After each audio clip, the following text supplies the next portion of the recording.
So at the Child Advocacy Program, we see about 700 children a year who have been a victim of child sexual abuse here in our county, which is mind-boggling, right? The statistics tell us that 1 in 10 kids will be sexually abused before they turn 18. So that's a lot. That's enough here in our county to fill 42 school buses right now of kids that have experienced child sexual abuse. So within that, we work with kids that have also been sex trafficked and labor trafficked. So we're going to talk to you today about the work we're doing with our partners here in Chautauqua County and how you might be able to get involved in things you can do to raise awareness and help support the kids in your lives. We're going to talk about a brief history of Safe Harbour, which Kayleah gave you a little bit of that. We started in 2016, and we moved over to the CAP building to really involve all of our partners in a more risk-tolerant way, in a safe therapeutic environment for these kids who have undergone tremendous trauma that's really difficult for some of us to really wrap our brains around. We're going to discuss what trafficking is, what labor trafficking is, sex trafficking, what CSEC is, discuss some common myths, go over some stats, who the victims are, traffickers, vulnerabilities, risk factors, some barriers, and how you guys can help and support. And we're going to do that all in 15 minutes. Yeah! If you want to learn more, we'll leave some information and you can contact us for further education, okay?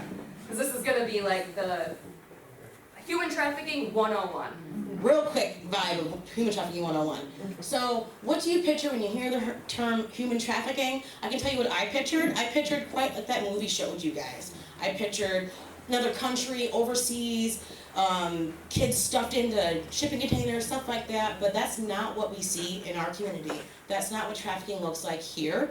So when we see movies like that, or we have those images from different movies like the movie Taken, we are getting a misguided information of what it looks like, and we may be missing youth right in front of us in our neighborhoods, kids that we may know who may be getting trafficked.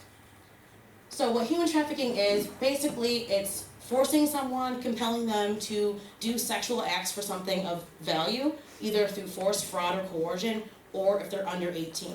If they're under 18, they can't consent to sexual acts for something of value, so if they are doing those behaviors, that is sex trafficking. Our language makes a huge difference in how we use our terms, what words we use. Like if we say a teen prostitute, people think someone who's doing these behaviors on their own choice, that they're making bad behaviors, bad choices, they're a bad kid, maybe they're on drugs. But when we instead say things like trafficked youth, that really is describing them better because they can't consent. They need help, they're in need of basic services, basic needs, shelter, clothing, things of that nature. And can I jump in real Yes, you quick? can. When we talk about that age of consent, it's a little tricky because if you know the laws in New York State, our age of consent is 17. However, the federal age of consent to engage in commercial sex when something of value is exchanged is 18. So that supersedes our state laws.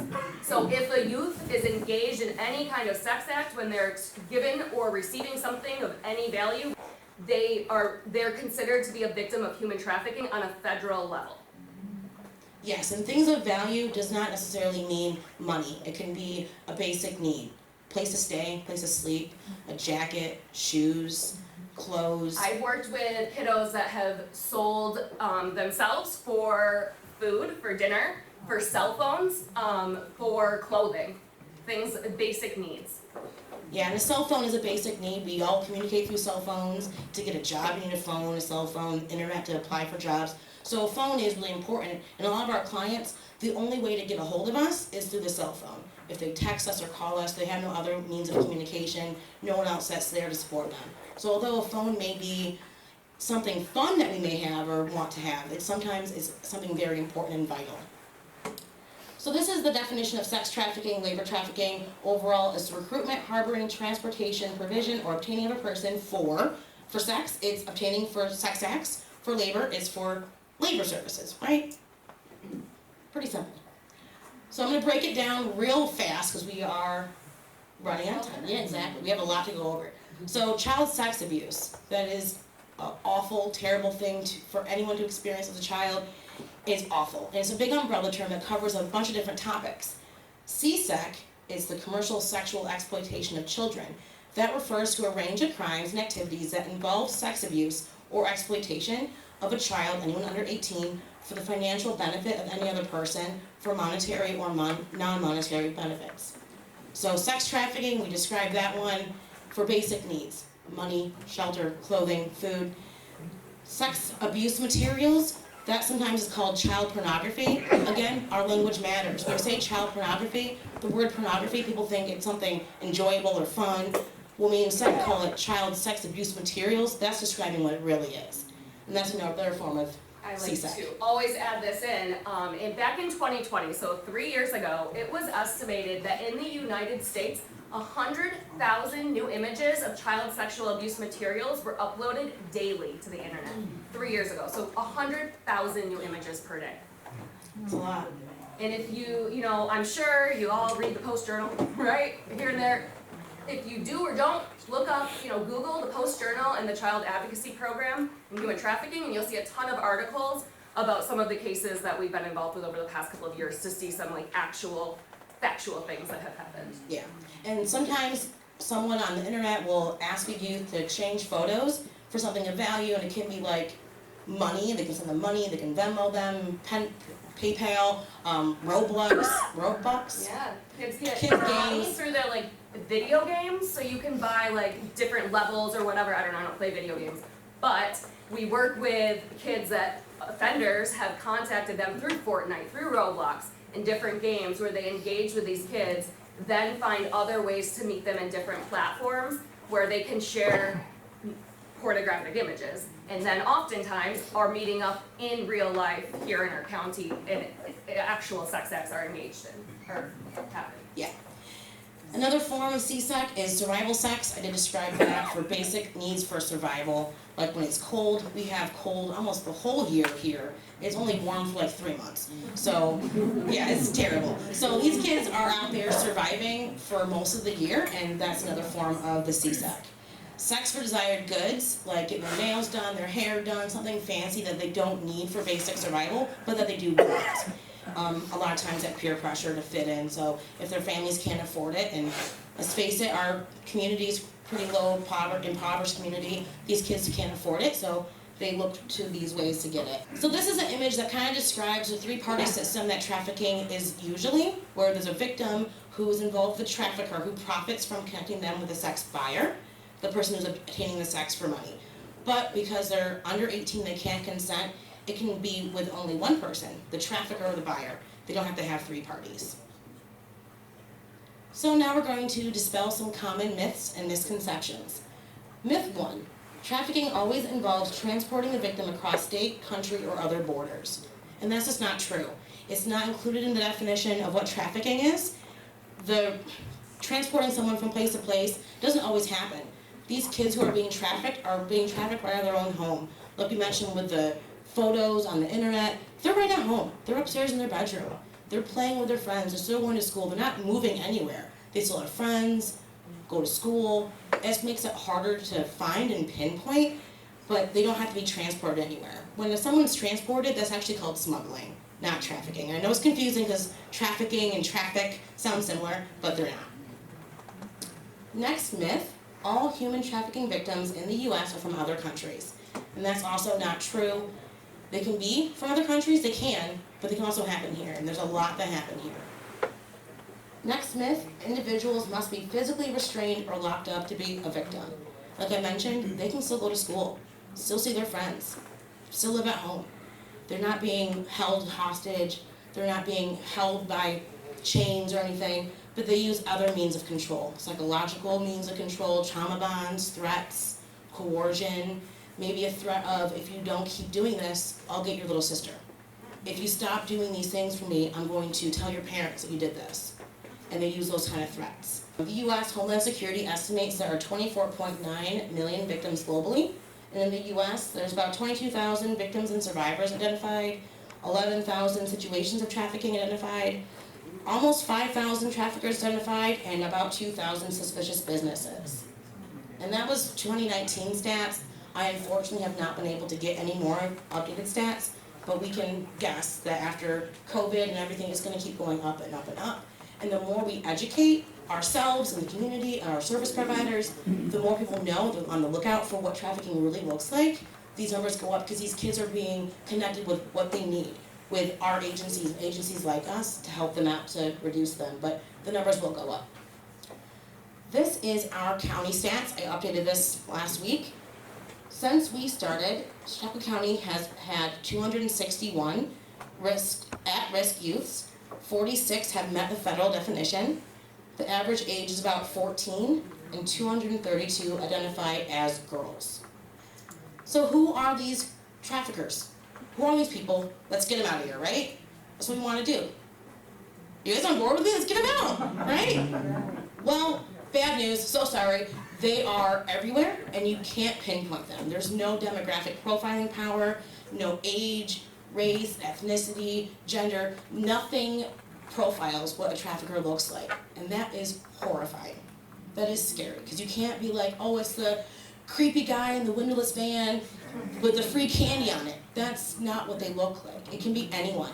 Family members, peers, romantic partners, educators, employers, community leaders, members of the clergy, all ages and ethnicities, genders, all different types of people. That's why educating people and getting to our youth and informing them so they can be safe is so important, because we can't pinpoint who they are. Some risk factors and vulnerabilities. This way you guys can be more aware of what to watch out for.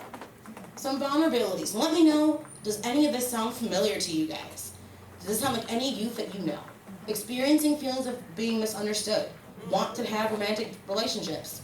They feel insecure. They experience conflict with their parents or caregivers.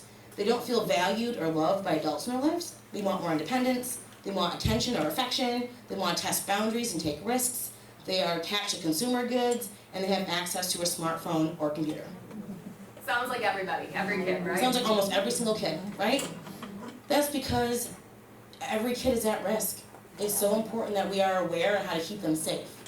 There are additional things that make them at higher risk, however, and there are things we can do to keep them safe. I don't want to scare you guys. There are things we can do to keep them safe, but there are additional things that can put them at further risk, like having a history of sexual or physical abuse, or interaction with the foster care system or juvenile justice system, being unhoused or have ran away. Undocumented or unaccompanied children are at a higher risk. Youth with developmental or intellectual disabilities, or youth who identify as LGBTQ.